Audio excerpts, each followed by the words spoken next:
Hello dear students, आप देख रहे हैं भी ट्यूटोरियल और मैं विकास कुमार गुप्ता। आज मैं आप लोगों को ट्रिग्नोमेट्री का कंसेप्ट समझाने जा रहा हूं। यह है आपका प्रोडक्ट ऑफ ट्रिग्नोमेट्रिक रेशियोज। तो हम इसके ट्रिग्नोमेट्रिक रेशियोज को प्रोडक्ट को कैसे फाइंड करते हैं और उसकी बीच क्या रिलेशन होता है उसको हम समझेंगे। जैसे हम जानते हैं कि ये जो होता है देयर आर 6 ट्रिग्नोमेट्रिकल रेशियोज होता है। आप जानते हैं कि sine theta, cos theta, tan theta, cot theta, sec theta और कॉसेक थीटा। मैं जिस तरह से लिखा हूँ इसी तरह से आप भी लिखेंगे ताकि इसके बीच एक रिलेशन है। तो इसकी जो प्रोडक्ट होता है, फर्स्ट जो रिजल्ट होता है कि साइन थीटा कॉस थीटा दोनों का प्रोडक्ट 1 होता है, यानी कि साइन थीटा और कॉस थीटा एक दूसरे के रेसिप्रोकल होते हैं।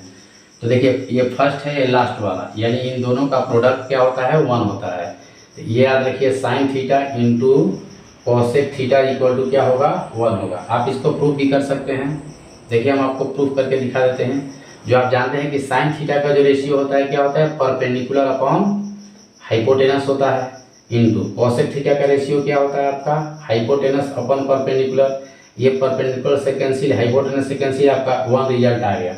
इस प्रकार हम कह सकते हैं कि साइन थीटा और कॉसेक थीटा जब भी होगा तो दोनों का प्रोडक्ट जो होगा 1 होता है। तो इस प्रकार से साइन थीटा का रेसिप्रोकल कौन होगा, कोसेक थीटा। कोसेक थीटा का रेसिप्रोकल क्या होगा, साइन थीटा। कैसे आप देखिए, साइन थीटा के यदि आप वैल्यू फाइंड करेंगे तो साइन थीटा क्या होगा 1 एज इट इज होगा, मल्टीप्लाई में है तो आगे आपके क्या होगा, आपको डिवाइड में लिखा जाएगा। यानी साइन थीटा जहाँ भी होगा 1 कोसेक थीटा का हम यूज कर सकते हैं। इस फॉर्मूले को अच्छे से आप माइंड में रखेंगे, क्योंकि जब हम ट्रिग्नोमेट्रिक आइडेंटिटीज पढ़ेंगे तो उसमें इस फार्मूले का काफ़ी यूज है। तो साइन थीटा इक्वल टू क्या आ गया 1 कोसेक थीटा। यदि आप चाहते हैं कि हम कोसेक थीटा की वैल्यू फाइंड करें तो आसानी से फाइंड कर सकते हैं। देखिए कोसेक थीटा इक्वल टू 1, ये मल्टीप्लाई में है तो डिवाइड में आएगा 1 साइन थीटा। यानी जहाँ भी 1 साइन थीटा लिखा होगा वहाँ पर हम कोसेक थीटा डायरेक्ट लिख सकते हैं, या कोसेक थीटा लिखा होगा तो क्या लिख सकते हैं 1 साइन थीटा। तो इस प्रकार से ये रिलेशन हम लोगों ने कंप्लीट किया। अब देखिए दूसरा रिलेशन क्या होता है, कॉस और सेक का रिलेशन एक दूसरे का रेसिप्रोकल होता है। कैसे देखिए, cos theta into sec theta क्या होता है 1 होता है। आप इसको प्रूफ भी कर सकते हैं।